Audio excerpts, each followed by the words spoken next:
भाई इतना बड़ा दानी है, अगर तू गिरगिट बन करके ये कुएं में क्यों पड़ा हुआ है? तुझे तो राजभोग इंद्र की जगह पे होना चाहिए था, यहाँ गिरगिट बन के जंगल में पड़ा हुआ है। बोले भगवान ये एक बार की बात है कि मैं नित्य 500 गायों का दान ब्राह्मणों को करता था। ये मेरा नित्य का जो है नियम था। एक बार क्या हुआ कि एक तेजस्वी ब्राह्मण मेरे घर में जैसे ही आए,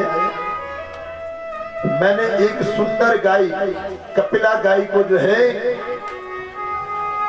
उस ब्राह्मण को दान कर दिया। ब्राह्मण गाय को लेकर के अपने घर गए, लेकिन उन्होंने उसको बांधा या नहीं बांधा, वो गाय वहां से खुल करके और आकर के मेरी ही गायों में मिल गई। अब मेरी गायों मिल गई, इतने में मेरे यहाँ और एक ब्राह्मण आए, तो वही मुझे पता नहीं था, तो मैंने वही सुंदर गाय देख करके उस ब्राह्मण को भी दान कर दिया। अब ये ब्राह्मण यहाँ से गाय को लेकर के जा रहा है और वो ब्राह्मण वहां से अपनी गाय को ढूंढने के लिए आ रहा है। जैसे रास्ते में दोनों ब्राह्मण मिले, एक ने कहा भैया ये गाय कहाँ लेके जा रहा है? ये गाय तो मेरी है। उसने कहा भाई तेरी कहां से होगी? ये तो मैं दान में अभी मिली है मेरे को, राजा ने मेरे को दान दी। बोले भैया तेरे को नहीं, ये गाय मेरे को जो है दान में दी गई।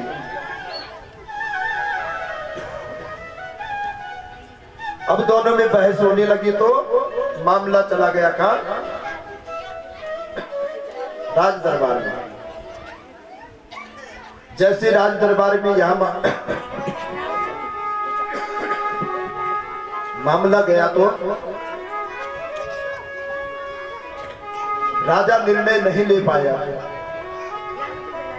राजा ने गलत निर्णय ले लिया कि ये गाय मैंने अभी दान की है, आप झूठ बोलते हैं। बस इसी के कारण, वही कारण था कि आज मैं गिरगिट बना करके यहाँ पड़ा हुआ।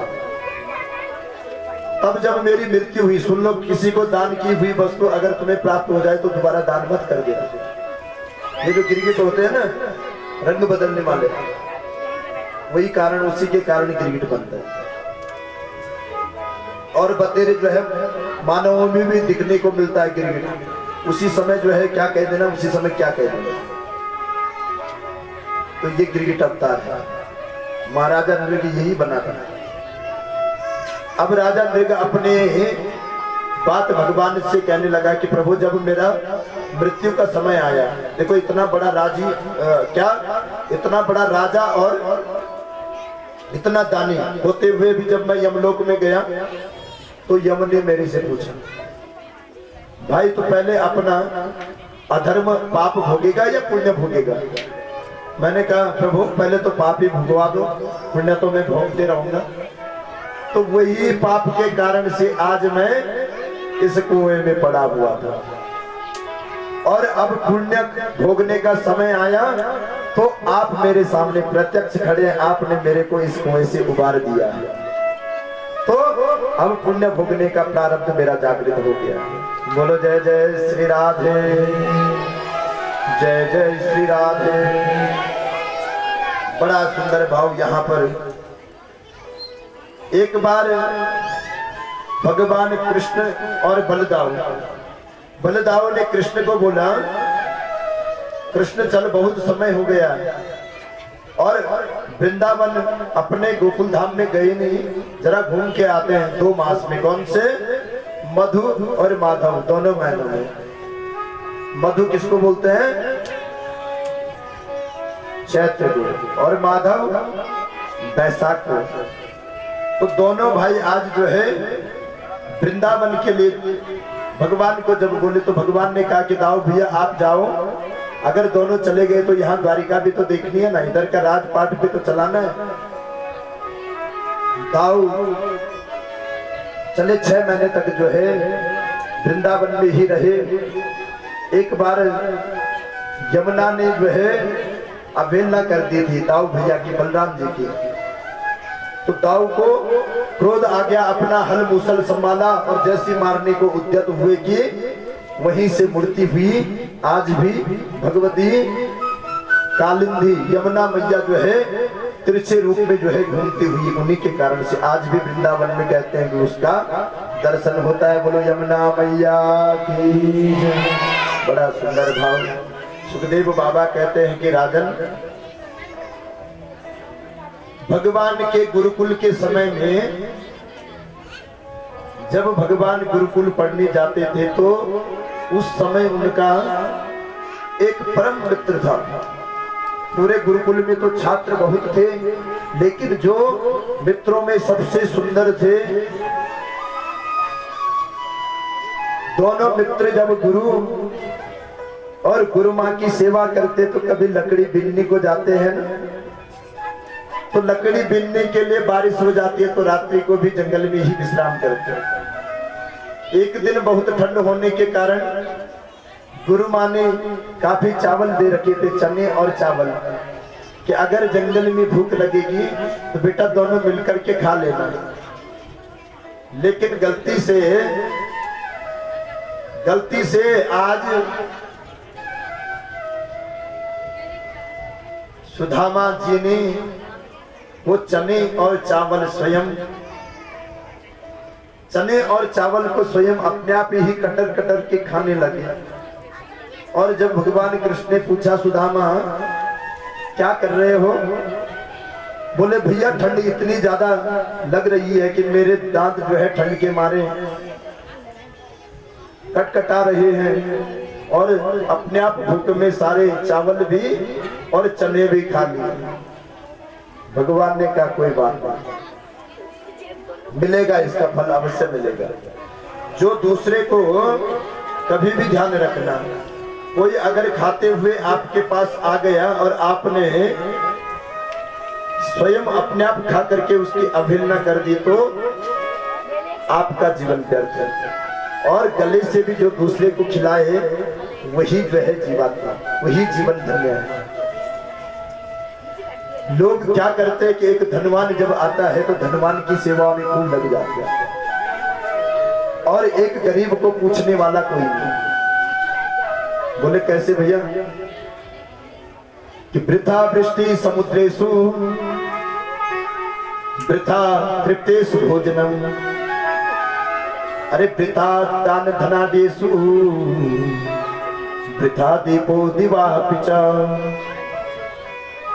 वृथा वृष्टि समुद्र से, समुद्र को क्या बारिश की आवश्यकता है? समुद्र ये चाहता है कि बारिश होगी तो ही मेरे में जल होगा?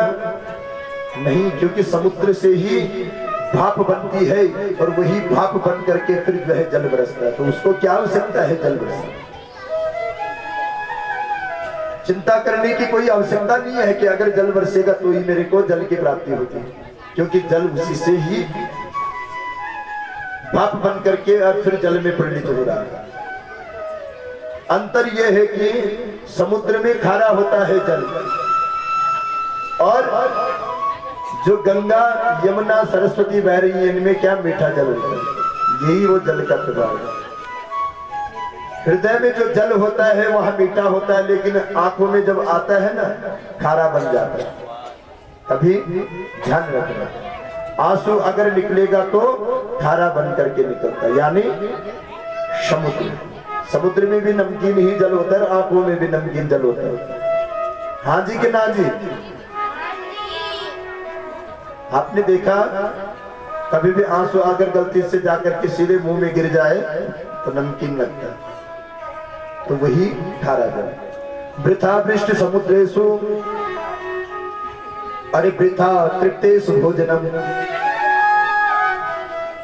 कोई आपके घर में खूब बाहर से 7 स्टार होटल से खाना पीना खा करके जो है खूब अपने गाड़ी एसी गाड़ी में घूमता हुआ आपके घर में पहुंच गया। ओहो, आप तो उसकी सेवा में आरती सजा दी और कहने लगे भाई आज तो बड़े अहोभाग्य हो गए हमारे जो हमारे घर में आप आए। और एक थाली में जो है कम से कम 20 कटोरी सलाद भी है, रायता भी है, 4 प्रकार की सब्जियां, 3 प्रकार की दाल, पूड़ी, पापड़, अचार सब जो है डाल करके थाली सजा दिया। वो कह रहा कि भैया ये मेरे को नहीं खाना है, मेरे को नहीं खाना है। क्यों नहीं खाना है? भूखी नहीं है, खा के खूब आ रखा है। और एक गरीब आदमी आपके घर पे आता है, आप उसको पानी भी नहीं पूछते। उस गरीब को जो एक रोटी बासी आपसे मांगता है, आप बासी रोटी देने के लिए भी उसे कतराते हो। बताइए, वो थाली घुमाने से कुछ कल्याण होने वाला नहीं, वो भी वृथा है। गरीब को हमेशा दान दो, जो दान का अधिकारी है, जो भूखा है उसको भोजन करवाओ। परसों प्रधान जी से बात हो रही थी तो मैंने कहा जब मेरा स्टे इस ग्राम में इतना हो ही गया, इस गांव में, तो प्रधान जी मैं उस समय में एक भाई के नाते कह रहा था कि मैंने कहा दीदी मैं एक आपसे एक अनुरोध था मेरा कि ये गांव को जो आप इतना आपने विकसित कर रखा है, इतना विकास आपने कर रखा है, आगे थोड़ा सा और करना कि यहाँ जितने भी गरीब हैं उनके आंखों में कभी आंसू मत आने देना। तो मेरे को वचन दे बेटी कि मेरा यही उद्देश्य है। इस गांव में 15 साल तक जो है मैं यहाँ इस गांव में अपने इन्हीं गरीबों के लिए जो है कार्य करती रहती हूँ। तो यही हमें कथा सिखाती है, बाकी कथा ही तो। और भगवान करे कि आपको खूब शक्ति दे और आप गरीबों का खूब भला करता रहे। वृथा दृष्टि समुद्रेषु वृथा तृप्तेषु भोजनम। खाए हुए को नहीं, जिसके पास खूब है उसको क्या आप खिलाएंगे, लेकिन जिसके पास नहीं है उसका सभी ओर से, जिसकी कन्या है कन्या का उसकी कन्यादान में सहयोग करो। अरे जहां आप जो है 4000 की साड़ी खरीद रहे हैं, वहां 2000 की साड़ी से 2 महीने का काम चला लो, 2000 किसी गरीब कन्या को दे दो। कितना सुंदर बात है। मैं उपदेश इसलिए दे रहा हूं, मैं खुद करता हूं ये चीज। कहीं मैं अगर गरीब कन्याओं की शादी में चला जाता हूं तो साथ में 200-400 रुपए अपने जितनी हैसियत है मेरी उतना लेकर के जाता हूं, कोई दक्षिणा नहीं लेता हूं। क्यों? हमारा धर्म है, मानव इंसान है, तो सबको ऐसा करना चाहिए। वृथा दान धनादेशु वृथा दृष्टि समुद्रेषु वृथा तृप्तेषु भोजनम। और वृथा दान धनादेशु। अभी कोई बड़ा आदमी आया, उसने कहा हाँ भाई मेरे को जरा जो 2 लाख रुपए चाहिए थे।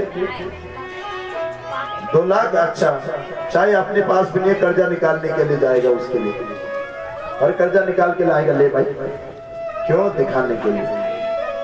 वृथा दान धनादेशु। और भिखारी तुम्हारे घर पे आ रहा है और वो 1 रुपए मांग रहा है, तो 1 रुपए देने में आप जो है कंजूसी करो, ऐसा वो भी आपका देना बेकार है। धनवान को अगर न दो तो चल जाएगा, कोई प्रायश्चित कोई पाप नहीं, लेकिन जो गरीब है गरीबों को खूब दान करना चाहिए। पिता दीपो दिवापिच। अरे साक्षात भगवान सूर्य नारायण जब प्रकट हो गए सुबह, त्रिलोक का अंधकार जिन्होंने दूर कर लिया, और तब अक्सर माताओं को देखा मैंने ऐसा करते हुए। ऐसा नहीं होना चाहिए। क्यों? 11 बजे नहा धो कर किया, तब 12 बजे दिवा जगा रही। मैं थोड़ा पूजा कर रही हूँ, तो पूजा का 12 बजे की पूजा का क्या मतलब है? दीपक कब जलाना चाहिए? जब सूर्योदय हो जाता है, सूर्योदय के बाद कोई औचित्य नहीं रह जाता है। क्या? दीपक जलाने का। दीपक क्या है? क्यों जलाया जाता है दीपक? क्यों जलाते हैं दीपक? भगवान की पूजा के लिए नहीं। भगवान की पूजा में आप किसी मंदिर में बैठ जाओ, बिना दीपक के जो है बैठ जाओ, भगवान का ध्यान हृदय में करो, कोई ज्योत की आवश्यकता नहीं। ज्योत की आवश्यकता है संध्या के समय में। जैसे भगवान सूर्य अस्त होते हैं तो आपके घर में दीपक जो है जल जाए। क्यों? बोले भगवान से प्रार्थना करने के लिए कि परमात्मा दिन में जिस प्रकार से आपने अपने प्रकाश से मेरे परिवार को आच्छादित किया है, रात्रि भर मेरे घर में इसी प्रकार प्रकाश होता रहे, मेरे घर में कोई अंधकार ना रहे। इसलिए आप जो है शाम को और सुबह प्रातः काल में दीपक जलाते हैं। वो पोटली बना करके जैसी ही थी, आज सुदामा जी अपने घर से मेरे भगवान को मिलने के लिए जाते हैं। रास्ते में चलते चलते सोचते हैं हे लाला, अरे मित्र, अगर मैं तेरे को मिलन की इच्छा मेरे मन में जागृत हुई, अगर तो न मिला तो क्या हो, कहां तेरी द्वारिका होगी मेरे को कोई पता नहीं। कुछ घर से एक दाना भी खा के नहीं निकले, क्योंकि घर में कुछ है, सूखी हड्डियां ही हड्डियां हैं तन में।